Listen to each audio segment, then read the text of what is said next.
Mga boss, gawa tayo ng video kung paano magkabit ng 3 gang outlet. So kailangan natin 3 outlet at isang plate, mga wire.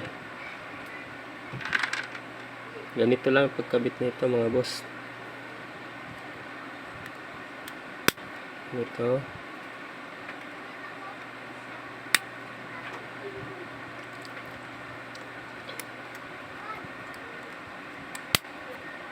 Ayan mga boss.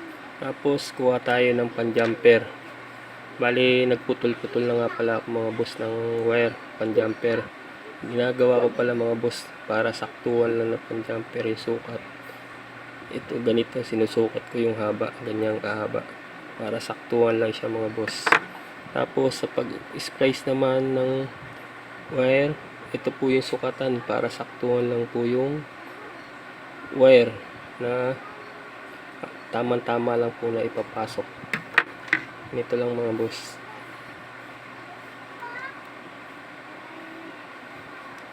Makunat tong wire. Makunat yung nakuha ko.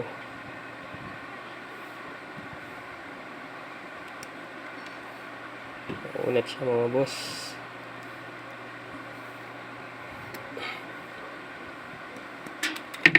Bali, ganyan lang po mga boss.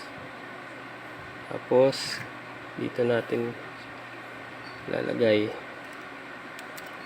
Yan. Siguraduhin lang natin mga boss na nakapasok siya ng gusto para hindi siya cause ng loose contact. Siguraduhin lang natin na nakapasok ng gusto. Yan mga boss. Tapos kuha pa tayo ng isa.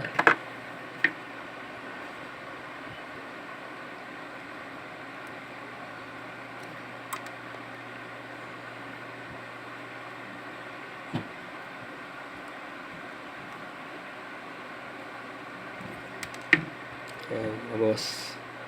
Ito pangalawang pan-jumper natin. Dito natin siya ilagay. Ayan. Pasok siya. Diba mga boss, sakto-sakto lang yung haba pan-jumper natin. Tapos sa kabila naman tayo mga boss.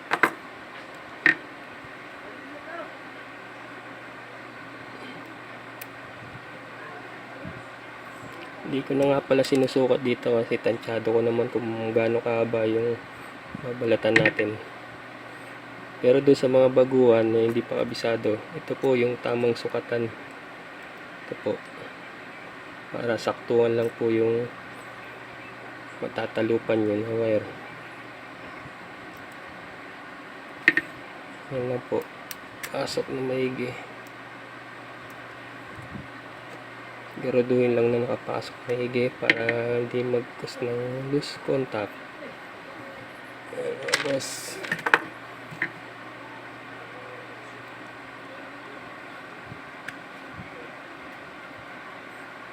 makunat talaga siya.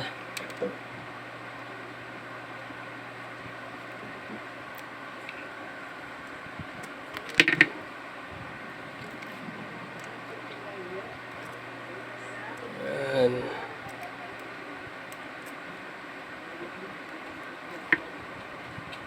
Siguraduhin lang natin nakapasok na maigi.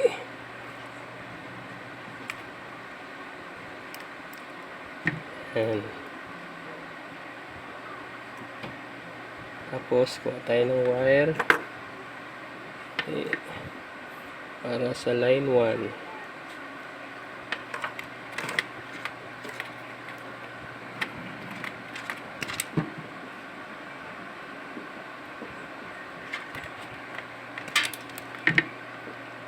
Ito po yung line 1 natin.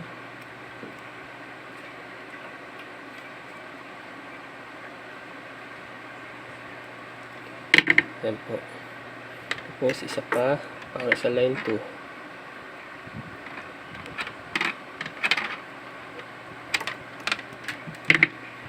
Tapos dito naman po natin siya ilalagay sa kabila.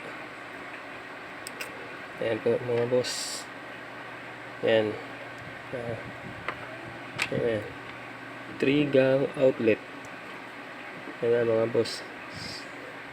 Sana may natutunan kayo sa simpleng video na to. It's simpleng video pero para sa mga baguhan, sana may matutunan kayo. Salamat mga boss.